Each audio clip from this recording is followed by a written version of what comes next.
ورځې دا مطلب دا یعنې مر سړی د خپل بچي ته کښېني هوا دې دا الفاظ استعمال کړي چې زما بچی دلته 3 ورځې دا ظلم کېږي او دا مطلب مري او دا ظالمان علاج دپاره یې ورته نشي ویلی چې دا هلته بوځه دا خو مدرسه نه شوه زه چې کلي ته لاړم ما ته هر سړی وایي یار دا تاسو بار بار راته خلک وایي تا ولې لنده کېنولې په سترګو کې هله ګوتې راکوي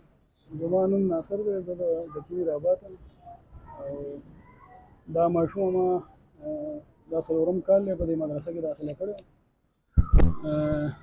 په عایشه بنات کې دا په ډب غریب آباد کې ده نو زه ولې داسې 2-3 هفتې بعد راځم او بله ورځ داسې اچانک غونډه کې رالم چې ما یې ملاقات لرو باسي د دې زما خیال دی 3 یا 4 ورځې شوي دي خو چې دا راویستل نو دی ما له مطلب یې په 2-3 کسه په ډنګه ډولۍ په کرسۍ کې راویستل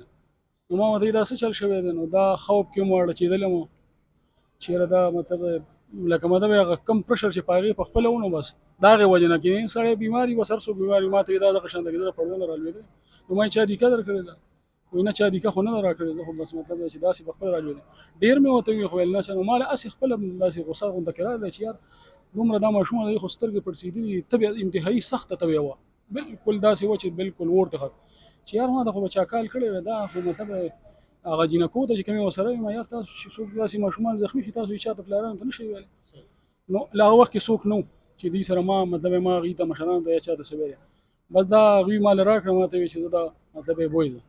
ما سره ګاډی ما راوسته ما 400 هسپتال ته راوسته جیل ته مې راوسته اکسرې مې وکړ نو ویل د دې خو پوزه ماته ده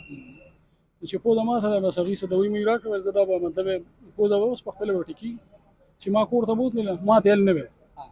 چې هلته لاړم مور ته یې وویل چې دا خو دغه شانته کې زه دغه دی استادانو چې کوم دي بس هغې والې نو بیا دې ما تپوس وکړم دا تاسو څنګه والې وایي دا چې ته ماشومانو سره شور مور کوم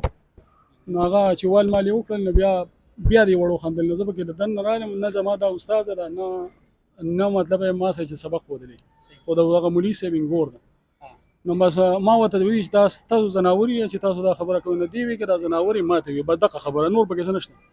ځناور سره دې ما سر ونیو سر وویشتلم چې وویشتلم نو ما پوزه ماته شو پوزه ماته شوه زه باتروم ته لاړم هغه وینې مینې راننتلې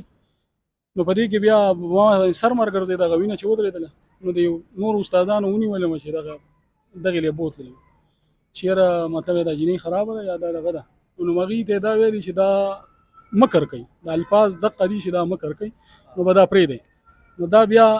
د دغې نه بعد ګنټه بعد د څه شی بیا رالوېدی ناصر یې لګېدی د دغې نه بعد بیا الټۍ کړي یو شپه مسلسل دې الټۍ کړي جینکو به د شپې ژړل خو هغوی باندې دومره پشه راوستی چې ګوره چا ته به اطلاع نه کوئ چا ته به وایه نه به مطلب دا بس دا مکر کوي دقه الفاظ دي بل څه نه به دا مکر کوي دا الفاظ دي نو چې دا ما لکه مطلب چې دا بیا دې بیا راغوښتله چې تا خو مطلب ته خو ډېره ښه جینۍ ده تا ولې داسې چل وکړو نو هغې ورته وایي چې ما خو ما دې جینکو ته وایي چې تاسو ځناور یې اوس هم وایي خو بیا داسې کوئ نو تا هغه وخت کې وایي نو تا خو ما د پوزه ماته کړه بس خبره خو ختمه ده بیا خو پکې څه نه لکه مطلب تا چې ما صرف د ځناور لفظ دی بس او د ځناورو کار هسې هم دی نو بس که ته دا اوس که دا وایي چې دی په ځناور وایي نو ځناور ده د ځناور داسې نه ده دا انسانیت چې هسپتال ته موږ راوړل نو بس دوی خو راته دغه وي واپس مې کور ته وځه واپس چې ما ته خو هلته پته ولګېده چې دا داسې چل شوی خو د اړه مې ډېر وجې نه ډېر زیات سوځي په دې هېڅ شي نه یم که دا جینۍ والې وه استادان وال کوي خو 3 ورځې دا مطلب دا یعنې مر سړی د خپل بچي ته کښېني هوا دې دا الفاظ استعمال کړي چې زما بچی دلته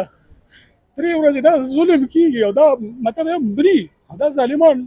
علاج دپاره یې ورته نشي ویلی چې دا هلته بوځه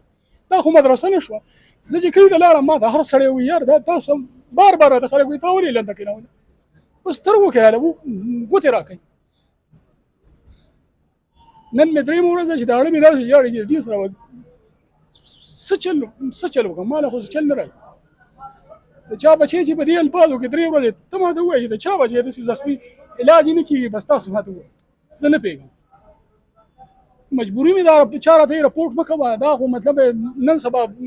څوک په دې مدرسه او جومات باندې نشي ورتلی انتظامیه هم ورته څه نشي ویلی خو زه دا تپوس کوم بیا مې مرالم ما وی مطلب زه داسې څه نه کوم داسې حرکت دا بس موږ په دې ملک کې اوسېږو څه نه څه خو به انصاف کېږي د بیا رالم دغه راپورټ مې وکړو بس باقي به الله ته سپارو تاسو چې دلته خپل ماشوم راوسته ډاکټر سوي جدي کم ځای خوب دی د دې خو لا نور الټراساوند مې ځکه چې ما هلته چې ما اسرې ته سملول نو دی به وي زما دا ځای خوږي دغه مات ځای نه دومره تنګه نه وه چې څونه دی نه دغه څیزونه به اوس بیا ګورو خو لکه چې دا پوزه یې ماته ده نو اوس دی بل راته ویلي چې دا لکه په هغه شپه باندې خو د پوزې ډاکټر نو سار د پوزې ډاکټر بیا وکته نو هغه وایي چې زموږ نن اپریشن دی لکه سبا یو ورځ به ریزرف کې ساتي نو بیا به ته موږ به د دې اپریشن کوو نو چې هغه وکتل هغې ورته داسې دغه کړه ما ته دا کاغذ پاتې کېږي بس اوس به اپریشن کوو اوس د ماشوم حال څنګه دی اوس دې وخت کې بهتر دی 2-3 ورځې وشو نو بس هغه دوايانې مانې خوړلي اوس خبرې کولی شي خو پرون بیګا پورې بلکې د سهاره پورې انتهایي خراب و که ما دا به د شپې به هم چغې بیګا ما دا 3 بجې دې چغې وال شروع کړل لکه سړي باندې چې هغه یره وي خوب وي نو دا ما غېږ کې سملول نو تلاوت ملاوت څه دغه سهار نه بعد بهتره ده ګزاره کوي او بیګا د شپې بیګا چې موږ مازدیګر وته دا چې ته د کوم زما یو ماما دی دغه هغه راغی نو هغه ورته جړل شروع کړل لکه دې د حالات وي نو هغه په جړا شو بس سپین ږیری سړی سکول استاد نو پته راته نه لګي ما ته پته نه لګي خبره ده دا ماشوم عمر څومره دی او څونه وخت نشو داخله دا 4 کال وشو دا څلورمه درجه ده دریمه درجه ده یو کال داسې قرت کړی او دا دریمه درجه ده دا 14 کالو ده تقریبا او هغه مدرسې نوم څه دی عائشه بنات بس هغې چې ماشوم کوم نوم یې خو هغه نه پېژنم عائشه بنات او پولیس ته راغلي و هغې ته څه ویلي دي چې نه ما نه بیا څوک نه راغلی بس هغه وخت چې په یار کم شوی دی بس